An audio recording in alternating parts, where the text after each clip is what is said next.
I am tired of myself. When you say I'm sick and tired of being sick and tired, that's the facilitator of change. That's when you're ready to say these words, no more excuses. No more excuses.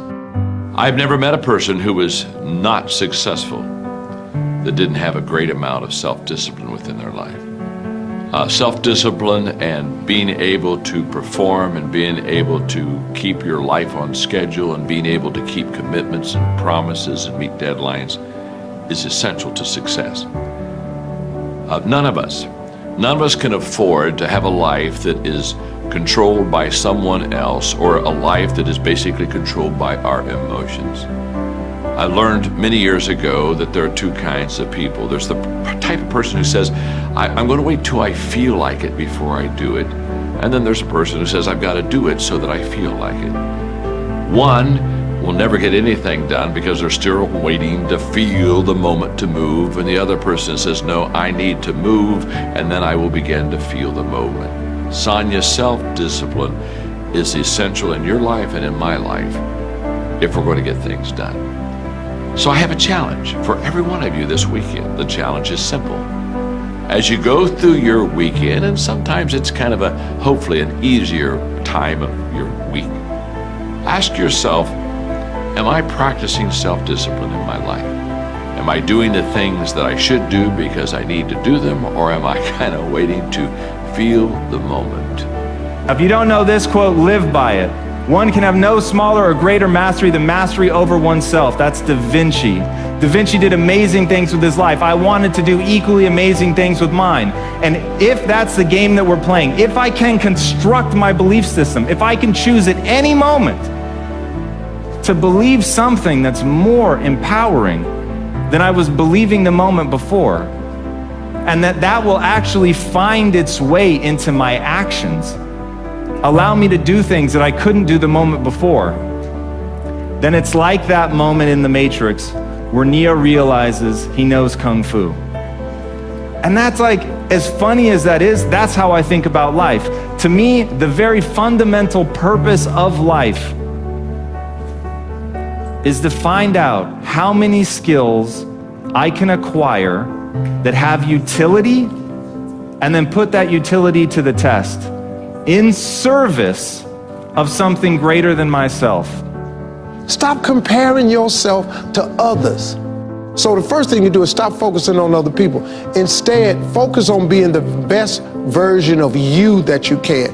Then you'll recognize that you deserve to sit at the big table with everybody else after you become the best that you can be. Now, once you've accepted that you have as much right to success and much right to succeed as anybody else, the next step is learning how to talk the talk. You have to get fluent in the language of success so you speak it with ease. Surround yourself with people who've accomplished their dreams and immerse yourself in the culture of achievement. The ideal situation for a man or woman to die is to have family members praying with them as they cross over.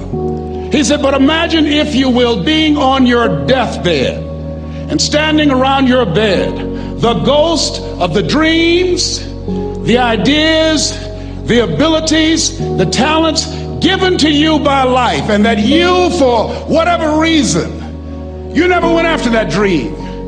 You never acted on those ideas. You never used those talents. You never used those gifts. And there they are standing around your bed looking at you with large angry eyes saying, we came to you and only you could have given us life. And now we must die with you forever. And the question is, if you died today, what dreams, what ideas, what talents, what books, what music, what leadership, what voice will die with you? Miles Monroe, great orator and speaker, said the wealthiest place on the planet, it's not in the Far East where there's oil in the ground. It's not in South Africa where there are diamond mines. He said the wealthiest place on the planet is the cemetery. Because there you'll find greatness that we've never seen. There you'll find talent and genius and potential never actualized. Perhaps that's why Henry David Thoreau wrote the words, "Oh God, to reach the point of death, only to realize that you've never lived." Maybe that's why some unknown writer wrote the words, "What if you live your whole life only to discover that it was wrong? That it was wrong. That you were chosen to do something else and you didn't do it." Repeat after me, please. Live full. Die empty. I want you to take some notes and some things, and I want you to think about your goals and dreams in the three categories that I mentioned: personal, professional, and your social contribution. How many of you are serious about your goals and dreams? Raise your hands, please. Thank you very much. How many of you don't want to take your dreams to your grave with you? Raise your hands, please. Very good. Shake someone's hand on your right and left. Look them in the eyes and say, "Get out of your head and step into your greatness." Do that right now, please. Say, "Get out of your head and step into your greatness." I want you to write this down. Let us say together, as you think about your goals and dreams, let us say together, "It's possible," together, please. Yes, write that down. See, ladies and gentlemen, as an entrepreneur, I've been an entrepreneur for 20 years. It's my 21st year. I could have been speaking and training for 34 years. But for 14 years, I was living in my head. For 14 years, I stopped myself. For 14 years, I used to go see Zig Ziglar, that I considered the #1 motivational speaker on the planet. Zig Ziglar and Tony Robbins, they're the best on the planet. Bob Proctor, they're the best on the planet. Jack Canfield, Mark Victor Hansen, T. Harv Eker. I would go and see them, and then I would leave, and my conversation with myself was, my heart would say, "I can do that." And then my mind would ask, how? How would you do that, Les Brown? See, when I was in the 5th grade, I was identified as EMR, labeled educable mentally retarded, put back from the 5th grade to the 4th grade. I failed again when I was in the 8th grade. I have no college training.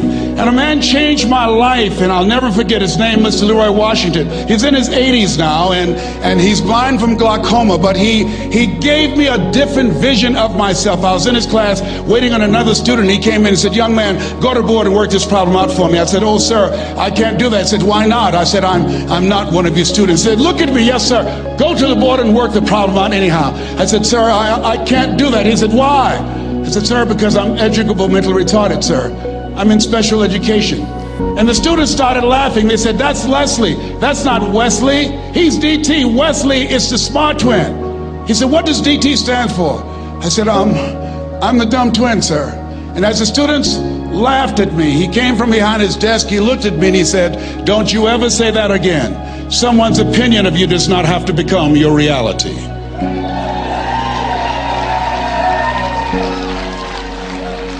On one hand, I was humiliated, but on the other hand, I was liberated, because he looked at me with the eyes of Goethe, who said, "Look at a man the way that he is, he only becomes worse.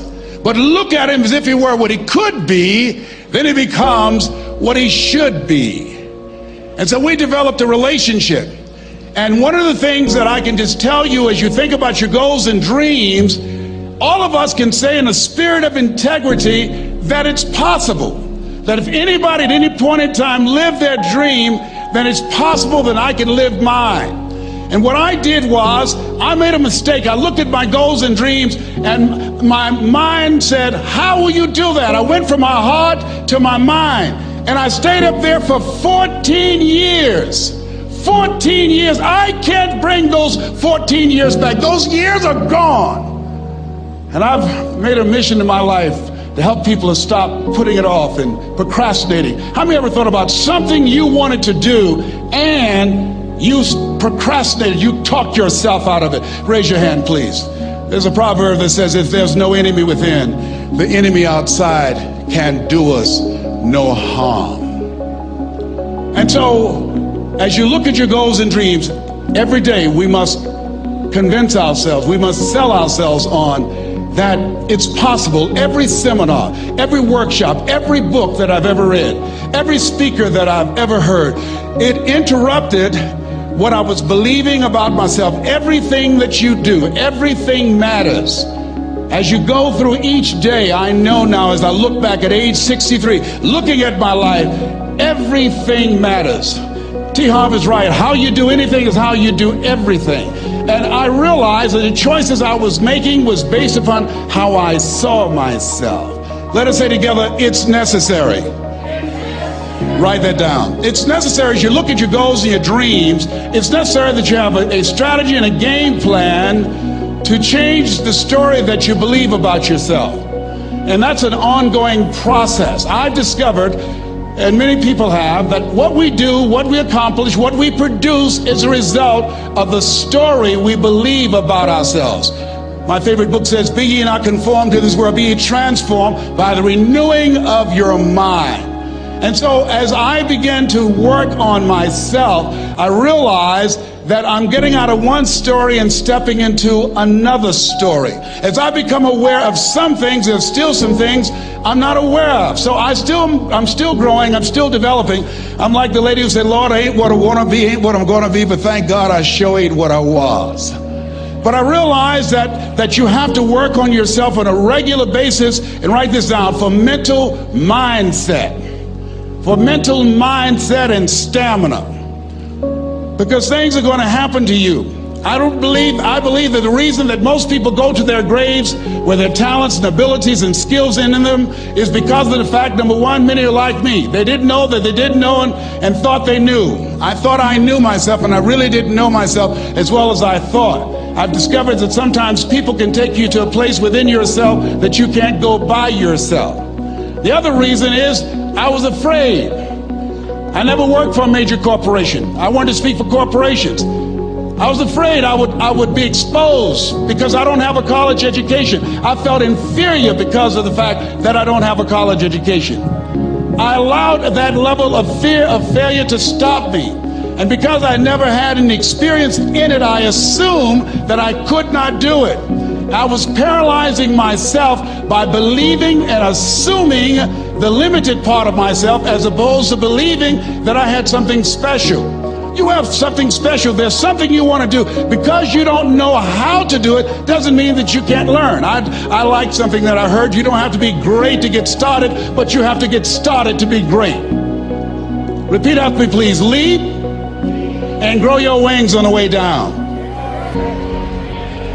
See, the people that will live their dreams, the 2% that will do that, these are, and write this down, become a risk taker. They're risk takers. They don't mind failing. They don't mind making mistakes. They're willing to take life on, take life in the collar.